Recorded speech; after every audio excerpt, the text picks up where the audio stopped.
Hi friends, ഏവർക്കും മറ്റൊരു ക്ലാസ്സിലേക്ക് സ്വാഗതം. ഇന്ന് നമ്മൾ നോക്കുന്നത് ഇന്നലെ നമ്മൾ തുടങ്ങി വെച്ച SCERT കോളങ്ങളുടെ സീരീസിലെ രണ്ടാമത്തെ ക്ലാസ്സാണ് ഇന്ന് ചെയ്യാൻ പോകുന്നത്. അപ്പോൾ ഈ ഒരു ക്ലാസ്സുകൾ നിങ്ങൾക്ക് തീർച്ചയായും ഉപകാരപ്പെടും എന്നുള്ളൊരു വിശ്വാസമുണ്ട്. കാരണം SCERTയിൽ നിന്നാണ് SCERT കോളങ്ങളിൽ നിന്നാണ് PSC ഏറ്റവും കൂടുതൽ സ്റ്റേറ്റ്മെൻറ്റ് ചോദ്യങ്ങളും മറ്റും കണ്ടെത്തുന്നത്. അപ്പോൾ ഈ ഒരു ക്ലാസ്സുകൾ നിങ്ങൾക്ക് തീർച്ചയായും ഉപകാരപ്പെടും എന്നുള്ള കാര്യത്തിൽ യാതൊരു സംശയവുമില്ല. അതുകൊണ്ട് തന്നെ ഈ ഒരു ക്ലാസ് കാണുന്ന ഉദ്യോഗാർത്ഥികൾ തീർച്ചയായും ഈ ഒരു ചാനൽ സബ്സ്ക്രൈബ് ചെയ്യുക, അതുപോലെ മറ്റുള്ളവർക്ക് ഷെയർ ചെയ്യുക. നിങ്ങളുടെ അഭിപ്രായങ്ങൾ നിങ്ങൾ കമൻറ്റായി രേഖപ്പെടുത്തുക. കൂടുതലൊന്നും പറയുന്നില്ല, ക്ലാസ്സിലേക്ക് പോകാം. ആദ്യമായി ശ്വസനത്തിലെ വൈവിധ്യം എന്ന് പറയുന്ന ഒരു ഭാഗമാണ്.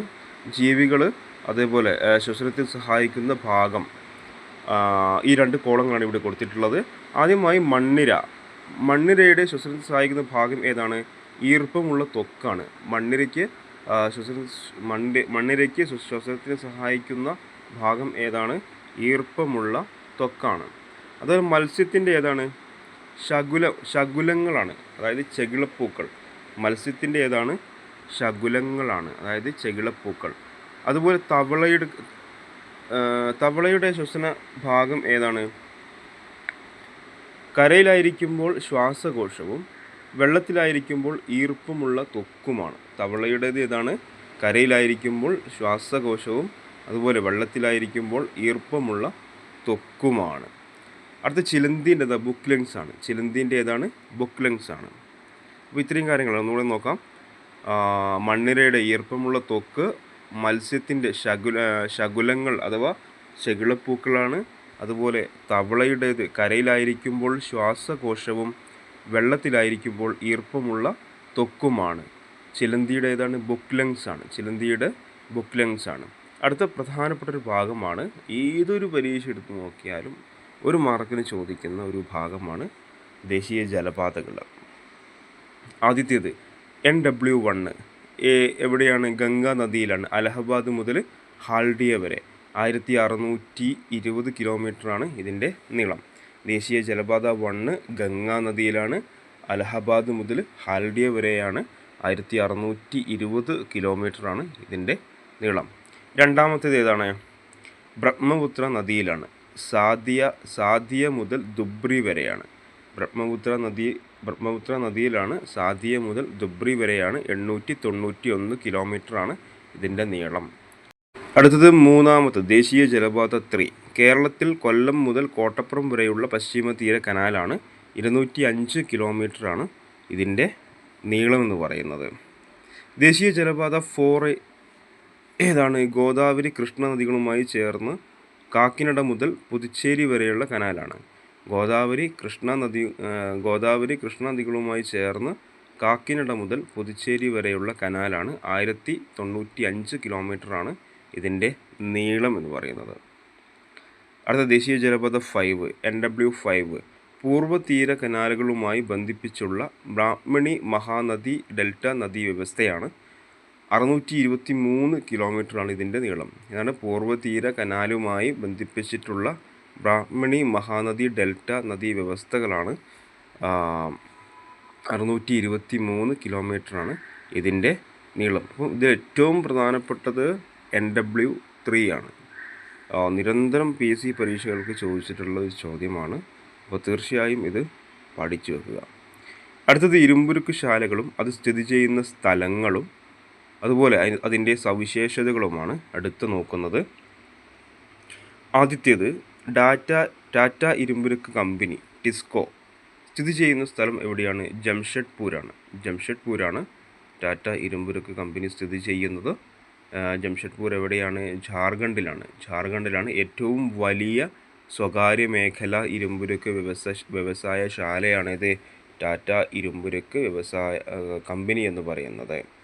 അപ്പം ഏറ്റവും വലിയ സ്വകാര്യ മേഖല ഇരുമ്പുരുക്ക് ശാല ഏതാണെന്ന് ചോദിച്ചാൽ ടിസ്കോ അല്ലെങ്കിൽ ടാറ്റ ഇരുമ്പുരുക്ക് കമ്പനി. അതെവിടെയാണ്? ജംഷഡ്പൂരിലാണ്. ജംഷഡ്പൂർ എവിടെയാണ്? ഝാർഖണ്ഡിലാണ്. അത് ഓർത്ത് വെക്കുക. ഈ ഒരു പോയിൻ്റ്, ഏറ്റവും വലിയ സ്വകാര്യ മേഖല ഇരുമ്പുരുക്ക് വ്യവസ്ഥ, ഇത് മാറിപ്പോകരുത്. താഴത്തൊക്കെ ഏറ്റവും വലിയ പൊതുമേഖലയുണ്ട്, ദക്ഷിണേന്ത്യയിലെ ആദ്യത്തേതുണ്ട് എന്നൊക്കെ പറഞ്ഞ് മറ്റു പോയിൻറ്റ്സൊക്കെ ഉണ്ട്. അപ്പോൾ മാറിപ്പോകരുത്. ഏറ്റവും വലിയ സ്വകാര്യ മേഖല ഇരുമ്പുരുക്ക് വ്യവസായശാല ഏതാണെന്ന് ചോദിച്ചു കഴിഞ്ഞാൽ ഏതാണ്? ടാറ്റ ഇരുമ്പുരുക്ക് കമ്പനിയാണ്. ജംഷഡ്പൂർ, ജാർഖണ്ഡിലാണ് ടിസ്കോ. അടുത്തത് Indian iron and steel company, IISCO. IISCO Indian iron and steel കമ്പനിയാണ്. ഇതെവിടെയാണ്? കുൾട്ടി, അതേപോലെ ബേൺപൂർ, അതുപോലെ ഹിരാപൂർ, പശ്ചിമ ബംഗാളിലാണ് ഇത് സ്ഥിതി ചെയ്യുന്നത്. പൊതുമേഖലയിലെ ആദ്യത്തെ ഇരുമ്പുരുക്ക് വ്യവസായശാലയാണ്. പൊതുമേഖലയിലെ ആദ്യത്തെ ഇരുമ്പുരുക്ക് വ്യവസായശാല ഏതാണെന്ന് ചോദിച്ചാൽ ഏതാണ്? Indian iron and steel company, IISCO. ഇതെവിടെയാണ്? കുൾട്ടി, ബേൺപൂർ, ഹിരാപൂർ, പശ്ചിമ ബംഗാൾ സംസ്ഥാനത്താണ് സ്ഥിതി ചെയ്യുന്നത്. പൊതുമേഖലയിലെ ആദ്യ ഇരുമ്പുരുക്ക് വ്യവസായശാലയാണ് ഏത്? Indian iron and steel company. അടുത്തത് Visvesvaraya iron and steel works limited, VISL. ഇതെവിടെയാണ്? ഭദ്രാവതി, കർണാടകത്തിലാണ് ഇത് സ്ഥിതി ചെയ്യുന്നത്. ദക്ഷിണേന്ത്യയിലെ ആദ്യ ഇരുമ്പുരുക്ക് വ്യവസായശാല ഏതാണ്?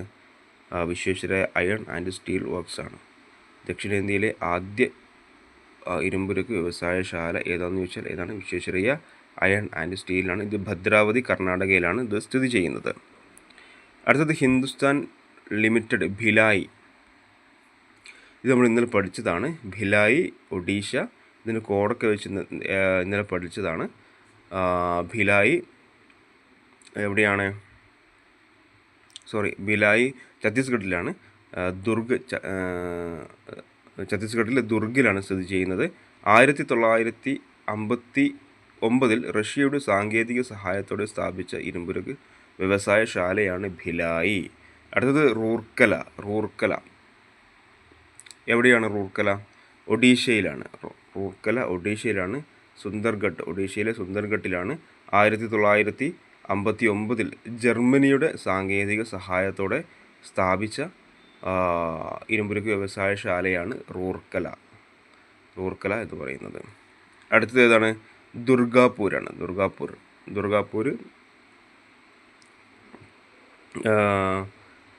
ദുർഗാപൂർ പശ്ചിമ ബംഗാളിലാണ് സ്ഥിതി ചെയ്യുന്നത്. 1962 UK-യുടെ, ബ്രിട്ടൻ്റെ സാങ്കേതിക സഹായത്തോടെ പ്രവർത്തനം ആരംഭിച്ച ഇരുമ്പുരുക്ക് വ്യവസായശാലയാണിത് ദുർഗാപൂർ എന്ന് പറയുന്നത്. ദുർഗാപൂർ സ്ഥിതി ചെയ്യുന്നത് പശ്ചിമ ബംഗാളിലാണ്. 1962 UK-യുടെ സാങ്കേതിക സഹായത്തോടെ പ്രവർത്തനം ആരംഭിച്ച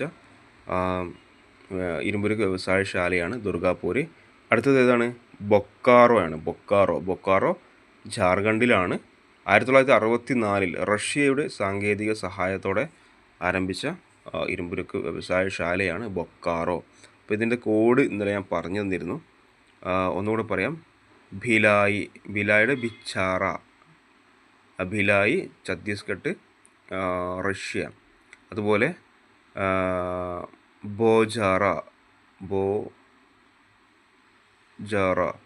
ബൊക്കാറോ ജാർഖണ്ഡ്, അതേപോലെ റഷ്യയുടെ സാങ്കേതിക സഹായം. അടുത്തേതാണ്? ദുപ്പപ്രി,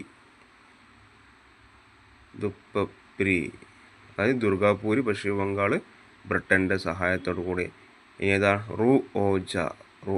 റൂർക്കല, ഓജ ഒഡീസ, അതേപോലെ ഏതാണ്? ജർമ്മനിയാണ്. അപ്പോൾ ഇതാണ് ഇതിൻ്റെ കോഡുകൾ ഇന്നലെ ഞാൻ പറഞ്ഞു തന്നിരുന്നു. ഇനി അടുത്തൊരു ഭാഗമാണ് സാമൂഹിക പരിഷ്കർത്താക്കളും അതേപോലെ അതിൻ്റെ പ്രസ്ഥാനങ്ങളും പ്രവർത്തനങ്ങളും. ആദ്യമായി വൈകുണ്ഠസ്വാമികളുടെ പ്രസ്ഥാനം ഏതായിരുന്നു? സമത്വ സമാജമാണ്. വൈകുണ്ഠസ്വാമികളുടെ പ്രസ്ഥാനം ഏതാണ്? സമത്വ സമാജമാണ്. അടുത്ത ചട്ടമ്പി സ്വാമികളുടെ ഏതാണ്? കൂട്ടുകുടുംബ വ്യവസ്ഥ, അതേപോലെ സംബന്ധം, മരുമക്കത്തായം എന്നിവയ്ക്കെതിരെ പോരാടി. അപ്പം ചട്ടമ്പി സ്വാമികളുടെ പ്രവർത്തനങ്ങൾ എന്തൊക്കെയാണോ? കൂട്ടുകുടുംബ വ്യവസ്ഥ, അതേപോലെ സംബന്ധം, മരുമക്കത്തായം എന്നിവയ്ക്കെതിരെ പോരാടി. അടുത്ത ശ്രീനാരായണ ഗുരു ഏതാണ്? ശ്രീനാരായണ ധർമ്മ പരിപാലന യോഗം സ്ഥാപിച്ചു. ശ്രീനാരായണ ധർമ്മ പരിപാലന യോഗം സ്ഥാപിച്ചു. അടുത്തത് കുര്യാക്കോസ് ഏലിയാസ് ചാവറ അനാഥാലയങ്ങളും വിദ്യാലയങ്ങളും സ്ഥാപിച്ചു. അയ്യങ്കാളിയോ? സാധുജന പരിപാലന സംഘം സ്ഥാപിച്ചു. അടുത്തത് വക്കം അബ്ദുൽ ഖാദർ മൗലവി തിരുവിതാംകൂർ മുസ്ലിം മഹാജനസഭ സ്ഥാപിച്ചു. വക്കം അബ്ദുൽ ഖാദർ മൗലവി തിരുവിതാംകൂർ മുസ്ലിം മഹാജനസഭ സ്ഥാപിച്ചു. വാഗ്ഭടാനന്ദൻ ആത്മവിദ്യാസംഘം സ്ഥാപിച്ചു. വാഗ്ഭടാനന്ദൻ ആത്മവിദ്യാസംഘം സ്ഥാപിച്ചു. സഹോദരൻ അയ്യപ്പൻ സഹോദര പ്രസ്ഥാനം സ്ഥാപിച്ചു. സഹോദരൻ അയ്യപ്പൻ സഹോദര പ്രസ്ഥാനം സ്ഥാപിച്ചു. പണ്ഡിറ്റ് കെ പി കറുപ്പൻ അരയ സമാജം സ്ഥാപിച്ചു. പണ്ഡിറ്റ് കെ പി കറുപ്പൻ അരയ സമാജം സ്ഥാപിച്ചു. അതുപോലെ Mannathu Padmanabhan Nair service society. Mannathu Padmanabhan Nair service society സ്ഥാപിച്ചു. വി ടി ഭട്ടതിരിപ്പാട് യോഗക്ഷേമ സഭ സ്ഥാപിച്ചു. കുമാരഗുരുദേവൻ ഏതാണ് പ്രത്യക്ഷ രക്ഷാ ദൈവസഭ സ്ഥാപിച്ചു. കുമാരഗുരുദേവൻ പ്രത്യക്ഷ രക്ഷാ ദൈവസഭ സ്ഥാപിച്ചു. അപ്പോൾ ഒന്നുകൂടെ വായിക്കാം. വൈകുണ്ഠസ്വാമികൾ സമത്വ സമാജം, അതേപോലെ ചട്ടമ്പി സ്വാമികൾ കൂട്ടുകുടുംബ വ്യവസ്ഥ, സംബന്ധം, അതേപോലെ മരുമക്കത്തായം എന്നിവയ്ക്കെതിരെ പോരാടി. ശ്രീനാരായണ ധർമ്മ പരിപാലന സംഘം സ്ഥാപിച്ചു. കുര്യാക്കോസ് ഏലിയാസ് ചാവറയച്ചൻ അനാഥാലയങ്ങളും വിദ്യാലയങ്ങളും സ്ഥാപിച്ചു. അയ്യങ്കാളിയോ സാധുജല പരിപാലന സംഘം സ്ഥാപിച്ചു. വക്കം അബ്ദുൽ ഖാദർ മൗലവി തിരുവിതാംകൂറിൽ മുസ്ലിം മഹാജനസഭ സ്ഥാപിച്ചു. വാഗ്ഭടാനന്ദൻ ആത്മവിദ്യാസംഘം സ്ഥാപിച്ചു. സഹോദര അയ്യപ്പൻ സഹോദര പ്രസ്ഥാനം സ്ഥാപിച്ചു. പണ്ഡിറ്റ് കറുപ്പൻ അരയ സമാജം സ്ഥാപിച്ചു. മന്നത്ത് പത്മനാഭൻ നായർ സർവീസ് സൊസൈറ്റി സ്ഥാപിച്ചു. വി ടി ഭട്ടതിരിപ്പാട് യോഗക്ഷേമ സഭ സ്ഥാപിച്ചു. കുമാരഗുരുദേവൻ പ്രത്യക്ഷ രക്ഷാ ദൈവസഭ സ്ഥാപിച്ചു. അടുത്തത് ഒരു വളരെ പ്രധാനപ്പെട്ട ഒരു കോട്ടാണ്. സ്വാമി വിവേകാനന്ദൻ്റെ 1890 മദിരാശിയിൽ വെച്ച് അദ്ദേഹം പറഞ്ഞ കുറച്ച് വരികളാണ്. മലബാറിൽ താൻ കണ്ടതിനേക്കാൾ കവിഞ്ഞ ഒരു വിഡ്ഢിത്തം ഇതിനു മുമ്പ് എവിടെയും കണ്ടിട്ടില്ല. സവർണർ നടക്കുന്ന വഴിയിൽ കൂടി അവർണർക്ക് നടന്നുകൂടാ. ഈ മലബാറുകാരെല്ലാം ഭ്രാന്തന്മാരാണ്. അവരുടെ വീടുകൾ അത്രയും ഭ്രാന്താലയങ്ങളാണ് എന്ന് പറഞ്ഞതാണ് സ്വാമി വിവേകാനന്ദനാണ്. 1897 മദിരാശിയിൽ വെച്ചാണ് ഇദ്ദേഹം ഇങ്ങനെ പറഞ്ഞത്. മലബാറിൽ ഞാൻ കണ്ടതിനേക്കാൾ കവിഞ്ഞൊരു വിഡ്ഢിത്തം ഇതിനു മുമ്പ് എവിടെയും കണ്ടിട്ടില്ല. സവർണർ നടക്കുന്ന വഴികളിൽ കൂടി അവർണർക്ക് നടന്നുകൂടാ. ഈ മലബാറുകാരെല്ലാം ഭ്രാന്തന്മാരാണ്. അവരുടെ വീടുകൾ അത്രയും ഭ്രാന്താലയങ്ങളാണ് എന്നാണ് സ്വാമി വിവേകാനന്ദൻ 1897 മദിരാശിയിൽ വെച്ച് പ്രസ്താവിച്ചത്. അടുത്തത് മിഷണറി സംഘങ്ങളാണ്. മിഷണറി സംഘങ്ങളും അവരുടെ പ്രവർത്തന മേഖലകളുമാണ് നോക്കുന്നത്. London mission society Thiruvithamkoor. London mission സൊസൈറ്റിയുടെ പ്രവർത്തന മേഖല എവിടെയായിരുന്നു? തിരുവിതാംകൂറിലായിരുന്നു. LMS, അതേപോലെ ചർച്ച് മിഷൻ സൊസൈറ്റി CMS. CMSൻ്റെ പ്രവർത്തന മേഖലകൾ എവിടെയൊക്കെയായിരുന്നു? കൊച്ചിയിലുണ്ടായിരുന്നു, തിരുവിതാംകൂറിലുണ്ടായിരുന്നു. CMSൻ്റെ പ്രവർത്തന മേഖലകൾ പ്രധാനമായിട്ടും കൊച്ചിയിലാണ്, പിന്നെ തിരുവിതാംകൂറിലും ഉണ്ടായിരുന്നു. അടുത്ത ബാസൽ ഇവാഞ്ചലിക്കൽ മിഷൻ BEM മലബാറിലായിരുന്നു. അപ്പം 3 മിഷണറി സംഘങ്ങളാണ് ഉണ്ടായിരുന്നത്. ലണ്ടൻ മിഷൻ സൊസൈറ്റി തിരുവിതാംകൂർ, അതായത് LMS, CMS church mission society കൊച്ചിയിലുണ്ടായിരുന്നു, തിരുവിതാംകൂറിലുണ്ടായിരുന്നു. അതുപോലെ ബാസൽ ഇവാഞ്ചലിക്കൽ മിഷൻ BEM എവിടെയായിരുന്നു പ്രവർത്തന മേഖല? മലബാറിലായിരുന്നു. അടുത്തത് ജാതി മതഭേദമന്യേ എല്ലാവർക്കും വിദ്യാഭ്യാസം എന്ന ആശയത്തിന് കേരളത്തിൽ തുടക്കം കുറിക്കുന്നതിന് മിഷണറിമാരുടെ വിദ്യാഭ്യാസ പ്രവർത്തനങ്ങളുടെയാണ്. വിദ്യാഭ്യാസ സ്ഥാപനങ്ങൾ ആരംഭിക്കാൻ തിരുവിതാംകൂറിലെയും കൊച്ചിയിലെയും ഭരണാധികാരികൾ മിഷണറി സംഘങ്ങൾക്ക് ഭൂമി ദാനമായി നൽകി. തിരുവിതാംകൂറിലെയും കൊച്ചിയിലെയും നാട്ടുരാജാക്കന്മാരും വിദ്യാഭ്യാസ രംഗത്ത് ഇടപെടുകയും സ്കൂളുകളും കോളേജുകളും സ്ഥാപിക്കുകയും ചെയ്തു.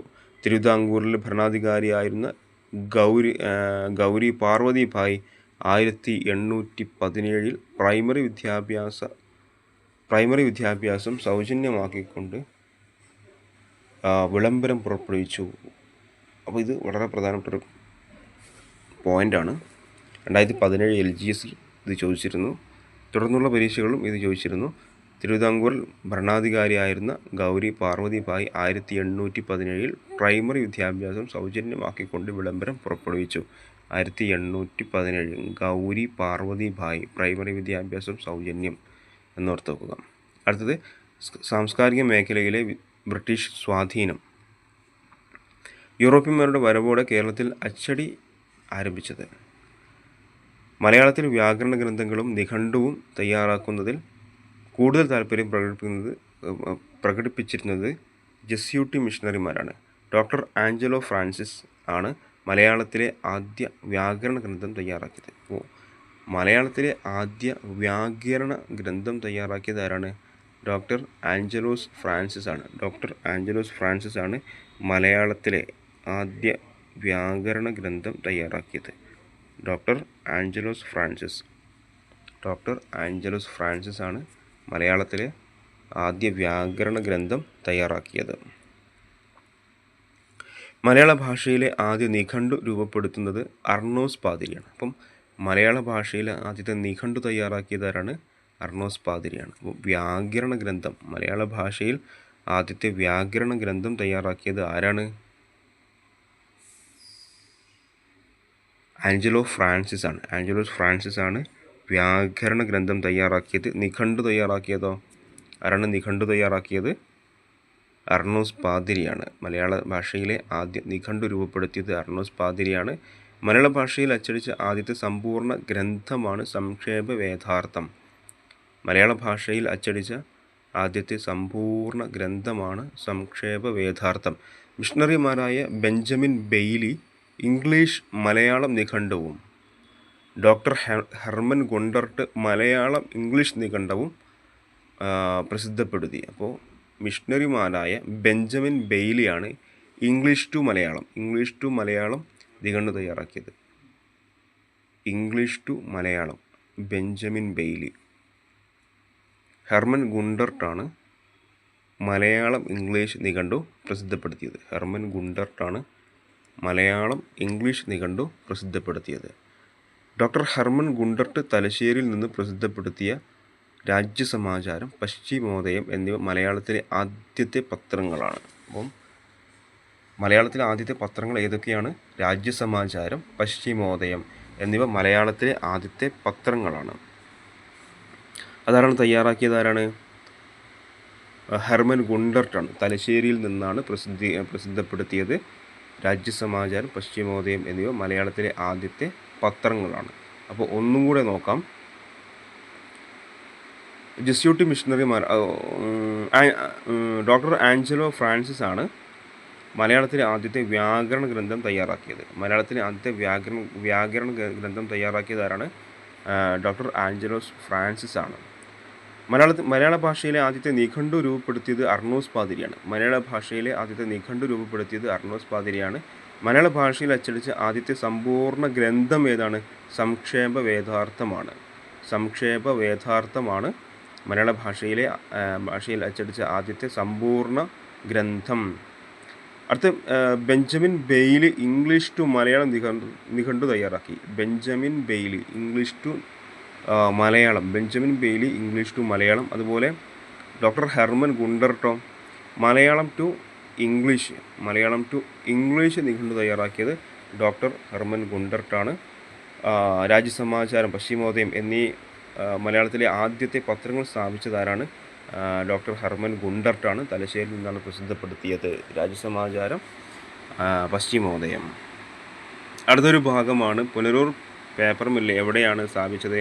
കൊല്ലത്താണ്. കളമശ്ശേരി ഫാക്ടറി എവിടെയാണ്? എറണാകുളത്താണ്. കുണ്ടറ സിറാമിക്സ് എവിടെയാണ്? കൊല്ലത്താണ്. റബ്ബർ വർക്ക്സ് എവിടെയാണ്? തിരുവനന്തപുരമാണ്. റബ്ബർ വർക്ക്സ് എന്ന് പറയുമ്പോൾ കോട്ടയം കുത്തി കൊടുക്കരുത്. റബ്ബർ വർക്ക്സ് എവിടെയാണ്? തിരുവനന്തപുരമാണ്. ടാറ്റ ഓയിൽ മിൽ എവിടെയാണ്? കൊച്ചിയിലാണ്. അളഗപ്പ തുണിമിൽ എവിടെയാണ്? അതും കൊച്ചിയിലാണ്.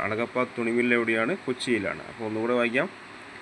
പുനലൂർ പേപ്പർ മില്ല് കൊല്ലം, കളമശ്ശേരിയിലെ factory Ernakulam, Kundara ceramics Kollam, rubber works Thiruvananthapuram, Tata oil mills എവിടെയാണ്? കൊച്ചിയിലാണ്. അളഗപ്പ തുണിമിൽ എവിടെയാണ്? അതും കൊച്ചിയിലാണ്.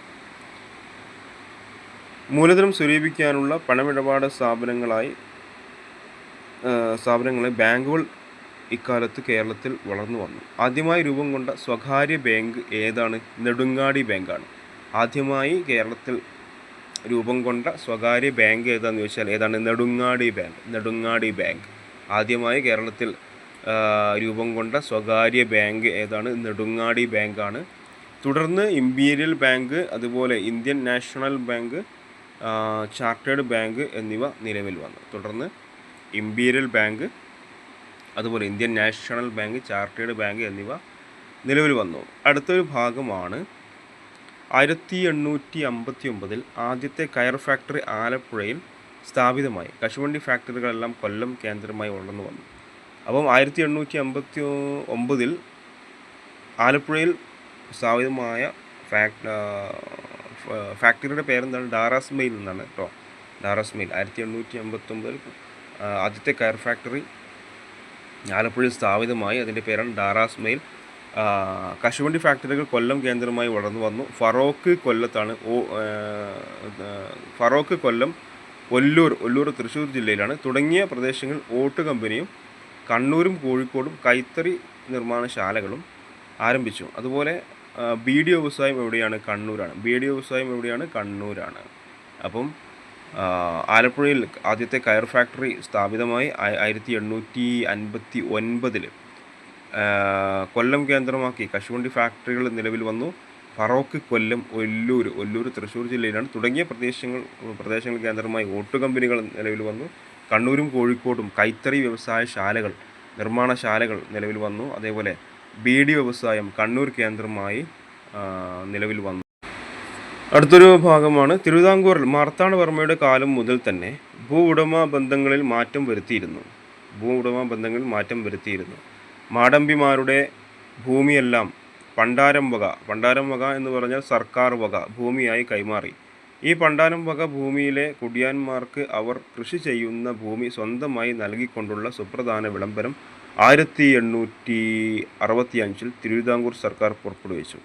ഇത് പണ്ടാരപ്പാട്ട വിളംബരം എന്ന് അറിയപ്പെടുന്നു. അപ്പം ഈ പണ്ടാരം വക ഭൂമിയിലെ കുടിയാന്മാർക്ക് അവർ കൃഷി ചെയ്യുന്ന ഭൂമി സ്വന്തമായി നൽകിക്കൊണ്ടുള്ള സുപ്രധാന വിളംബരമാണ് പണ്ടാരപ്പാട്ട വിളംബരം. 1865 എന്താണ്?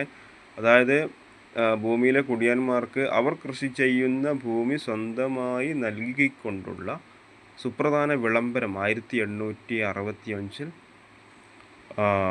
തിരുവിതാംകൂർ സർക്കാർ പുറപ്പെടുവിച്ചു. ഇതാണ് പണ്ടാരപ്പാട്ട വിളംബരം എന്നു പറയുന്നത്. 1896 പാസാക്കിയ ജന്മി കുടിയാൻ നിയമപ്രകാരം തിരുവിതാംകൂറിൽ കുടിയാന് ഭൂമിയുടെ മേൽ ഉടമാവകാശം ലഭിച്ചു. അങ്ങനെ ഭൂരിഭാഗം കുടിയാന്മാരും തിരുവിതാംകൂറിൽ നാമമാത്രമായ ഭൂ ഉടമകളായി. ഇതിനു പകരമായി അവർ സർക്കാരിലേക്ക് വലിയ നികുതി അടക്കേണ്ടി വന്നു. ചുരുക്കത്തിൽ തിരുവിതാംകൂറിലെ കർഷകരും നികുതി ഭാരം കൊണ്ട് പൊറുതിമുട്ടി. 1914 കൊച്ചിയിൽ കുടിയാൻ നിയമം നിലവിൽ വരുന്നത്. 1914 ഈ ഒരു ഡേറ്റ് ഓർത്ത് വെക്കണം. 1914 കൊച്ചിയിൽ കുടിയാൻ നിയമം നിലവിൽ വരുന്നത്.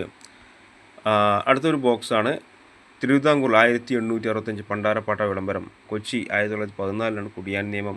മലബാർ കുടിയായ്മ നിയമം 1929 ഈ അടുത്ത കാലത്ത് പരീക്ഷയ്ക്ക് ചോദിച്ചിരുന്നു. അപ്പം 1865 തിരുവിതാംകൂർ പണ്ടാരപ്പാട്ട വിളംബരം, കൊച്ചി 1914 കുടിയായ്മ നിയമം, അതേപോലെ 1929 മലബാർ കുടിയായ്മ നിയമം. അടുത്തത് ചരക്കു ഗതാഗതം സുഗമമാക്കാൻ കൊച്ചി, കോഴിക്കോട്, ആലപ്പുഴ തുറമുഖങ്ങൾ വികസിപ്പിച്ചു എന്നൊരു ചെറിയൊരു പോയിന്റ് ഉണ്ട്. ഓക്കെ. ഭൂബന്ധങ്ങളിലുണ്ടായ മാറ്റങ്ങൾ. ബ്രിട്ടീഷ് ഭരണം ഭൂമിയുടെ മേൽ വിവിധ ജനവിഭാഗങ്ങൾക്കുണ്ടായിരുന്ന അവകാശങ്ങളിൽ വലിയ മാറ്റം വരുത്തി. പ്രാദേശിക നാടുവാഴികളെല്ലാം ജന്മിമാരുടെയും ഭൂ ഉടമകളായി കണക്കാക്കുകയും അവർ ബ്രിട്ടീഷുകാർക്ക് കൊടുക്കേണ്ട നികുതി മുൻകൂട്ടി നിശ്ചയിക്കുകയും ചെയ്തു. ജന്മിമാരും നാടുവാഴികളും കൊടിയാന്മാരുടെ മേൽ നികുതി ഭാരം അടിച്ചേൽപ്പിക്കുകയും കൃഷിക്കാരെ കൊടിയൊഴിപ്പിക്കുകയും ചെയ്തു. ഇതോടെ മലബാറിൽ കൃഷിക്കാരുടെ ജീവിതം കൂടുതൽ പരിതാപകരമായി. ഇതിനെതിരെ നടന്ന കലാപങ്ങളെപ്പറ്റി മുൻ അധ്യായങ്ങളിൽ പരാമർശിച്ചത് ഓർക്കുമല്ലോ. മാപ്പിള കലാപങ്ങളെക്കുറിച്ച് അന്വേഷിച്ച മാപ്പിള കലാപങ്ങളെക്കുറിച്ച് അന്വേഷിക്കാൻ നിയമിച്ച ലോഗൻ കമ്മീഷൻ്റെ ശുപാർശയുടെ അടിസ്ഥാനത്തിൽ 1929 മലബാർ കുടിയായ്മ നിയമം നടപ്പിലാക്കിയതോടെ കർഷകർക്ക് ഭൂമിയുടെ മേൽ നാമമാത്രമായെങ്കിലും അവകാശം ലഭിച്ചു. അപ്പം മലബാർ കലാപങ്ങളെക്കുറിച്ച് അന്വേഷിക്കാൻ നിയമിച്ച കമ്മീഷൻ ഏതാണ്? ലോഗൻ കമ്മീഷനാണ്. മലബാർ ഈ ഒരു പോയിൻ്റാണ് ഈ ഒരു പാരഗ്രാഫിൽ ഏറ്റവും പ്രധാനപ്പെട്ടത്. മലബാർ മാപ്പിള കലാപങ്ങളെക്കുറിച്ച് അന്വേഷിക്കാൻ നിയമിച്ച കമ്മീഷൻ ഏതാണ്? ലോഗൻ കമ്മീഷനാണ്. ലോഗൻ കമ്മീഷനാണ് മലബാർ മാപ്പിള കലാപങ്ങളെക്കുറിച്ച് അന്വേഷിക്കാൻ നിയമിച്ച കമ്മീഷൻ. ആ ഒരു പോയിന്റ് പറയാനാണ് അത്രയും വായിച്ചത്. അടുത്ത റെയിൽവേ പാത. കേരളത്തിൽ ആദ്യത്തെ റെയിൽവേ പാത നിർമ്മിച്ചത് ബ്രിട്ടീഷുകാരാണ്. ബേപ്പൂർ മുതൽ തിരൂർ വരെയാണ് ഈ കേരളത്തിലെ ആദ്യത്തെ റെയിൽവേ പാത. 1861 നിർമ്മിച്ചത്. അസംസ്കൃത വസ്തുക്കൾ കൊണ്ടുപോകുന്നതിനും വ്യവസായ ഉൽപ്പന്നങ്ങൾ വിദൂര ഗ്രാമങ്ങളിൽ പോലും എത്തിക്കുന്നതിനും റെയിൽവേയെ ബ്രിട്ടീഷുകാർ ഉപയോഗപ്പെടുത്തി. അപ്പോൾ 1861 കേരളത്തിൽ ആദ്യമായി റെയിൽവേ പാത വരുന്നത്. ഇന്ത്യയിൽ ആദ്യമായി വരുന്നത് 1853 1853 ഇന്ത്യയിൽ ആദ്യമായി നിലവിൽ വരുന്നത്. അതേപോലെ കേരളത്തിൽ വരുന്നത് 1861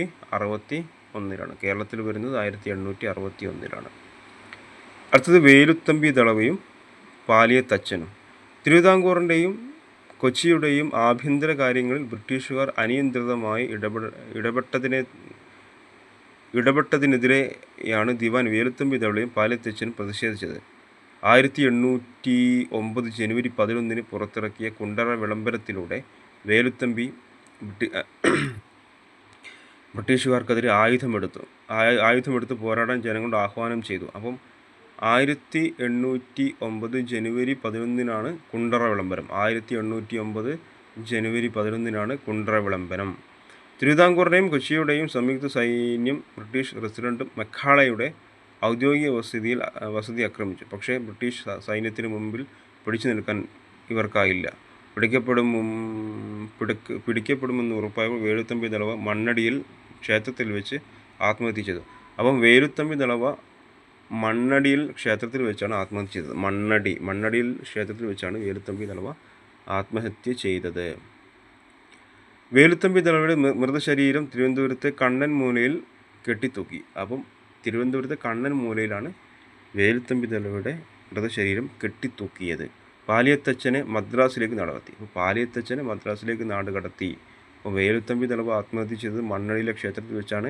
അദ്ദേഹത്തിൻ്റെ ബ്രിട്ടീഷുകാർ മൃതശരീരം തൂക്കിലേറ്റിയത് കണ്ണൻ മൂലയിലാണ്. പഴശ്ശിരാജ, വേലുത്തമ്പി, അതുപോലെ പാലിയത്തച്ഛൻ എന്നിവരുടെ പരാജയത്തോടെ ബ്രിട്ടീഷുകാരോടുള്ള നാടുവാഴികളുടെ എതിർപ്പ് അവസാനിച്ചു. എന്നാൽ ജനകീയ ചെറുത്തുനിൽപ്പ് തുടർന്നു. അടുത്തൊരു ഭാഗമാണ് പരിഷ്കരണ പ്രസ്ഥാനങ്ങൾ, അതേപോലെ പരിഷ്കർത്താക്കളും അവരുടെ ആശയങ്ങളും. ആദ്യത്തേത് ആര്യസമാജം. സ്വാമി ദയാനന്ദ സരസ്വതിയാണ് പരിഷ്കർത്താവ്. അവരുടെ ആശയം എന്തായിരുന്നു? വിഗ്രഹാരാധന, ശൈശവ വിവാഹം എന്നിവയെ എതിർക്കുക എന്നുള്ളതായിരുന്നു.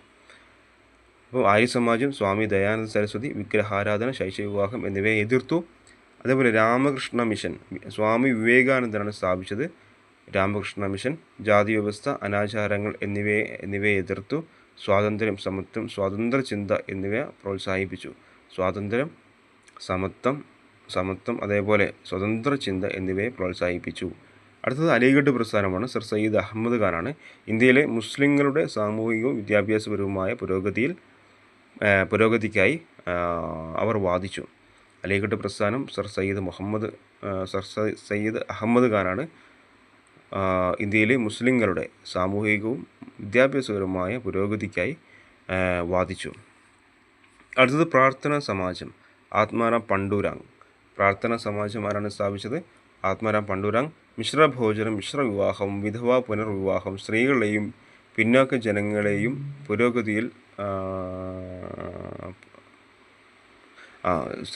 പുരോഗതിക്കായി നിലകൊണ്ടു. എന്താണ് മിശ്രഭോജനം? അതേപോലെ എന്താണ് മിശ്രവിവാഹം, വിധവാ പുനർവിവാഹം, സ്ത്രീകളെയും പിന്നാക്ക ജനങ്ങളെയും പുരോഗതിക്കായി നിലകൊണ്ടു. അതാണ് പ്രാർത്ഥനാ സമാജത്തിൻ്റെ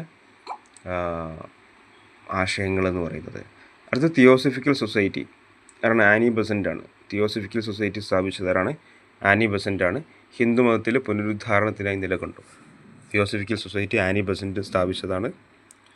ഹിന്ദു മതത്തിൻ്റെ പുനരുദ്ധാരണത്തിനായി നിലകൊണ്ടു. അടുത്ത ഹിതകാരിണി സമാജം, വീരേശലിംഗമാണ്. വിധവാ പുനർവിവാഹത്തിനും സ്ത്രീകളുടെ വിദ്യാഭ്യാസത്തിനും പ്രചരണം നടത്തി.